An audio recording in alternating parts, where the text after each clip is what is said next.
400 years ago, almost nobody wanted Florida. Today, people pay millions just to live there.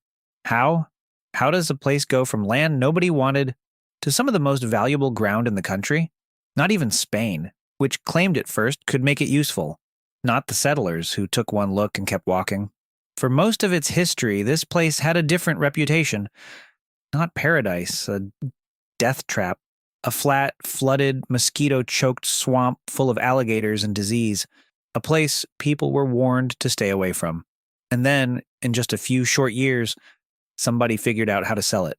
Not the land itself, the dream of it, and thousands of people bought that dream, sight unseen, only to discover they'd purchased something that was still underwater. This is the story of how the most unwanted place in America became the most wanted, and what it cost to pull that off.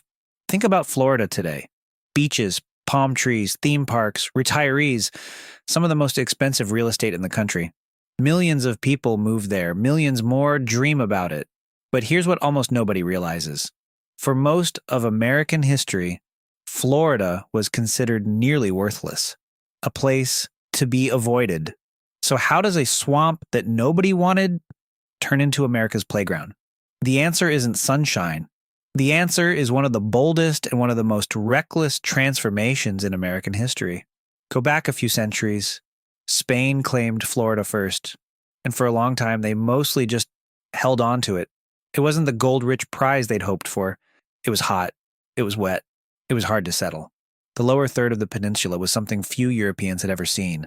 A vast wetland. 4,000 square miles of sawgrass and shallow water. Underneath that grass, 3 feet or more of water and thick black muck. And alligators.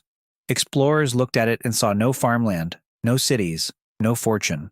Just an endless flooded plain that seemed to serve no purpose at all. Eventually, Spain handed Florida over. By the 1800s, it belonged to the United States. And America wasn't sure what to do with it either. To most people of the time, the Great Southern Swamp was an embarrassment.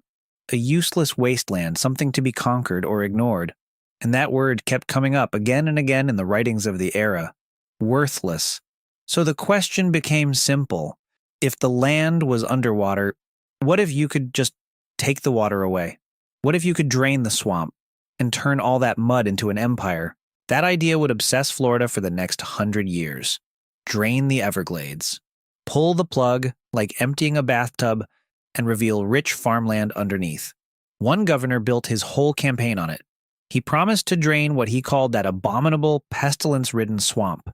He told voters it was simple. Just an easy engineering job. Dig some canals, let the water run to the sea, and Florida would become an empire. So they dug. Canal after canal, cut into the muck. And here's where the story turns dark. Because before the swamp was actually drained, the land was already being sold. Developers didn't wait for dry ground. They sold the promise of it. One speculator bought a huge tract of the Everglades and began selling thousands of parcels to people all over the country. Farmers, families, dreamers. Most of them had never seen Florida. They bought their land site unseen from a brochure on faith. And when some of them arrived to claim their new property, they found it was still underwater. One buyer put it perfectly. He said, "I have bought land by the acre, and I have bought land by the foot, but I have never bought land by the gallon." The dream had been sold. The land hadn't caught up to it. Then someone realized something extraordinary. The 1920s. This is when the swamp finally started becoming the Florida we know. Not because the land got better, because the selling got better. A wave of developers realized something. They weren't in the land business, they were in the dream business. One of them, a man from Indiana, bought a giant glowing billboard in the middle of New York's Times Square. In the freezing northern winter, it flashed 4 words at millions of shivering people. "It's June in Miami." That was the pitch. Escape the cold. Come to paradise. And the timing was perfect.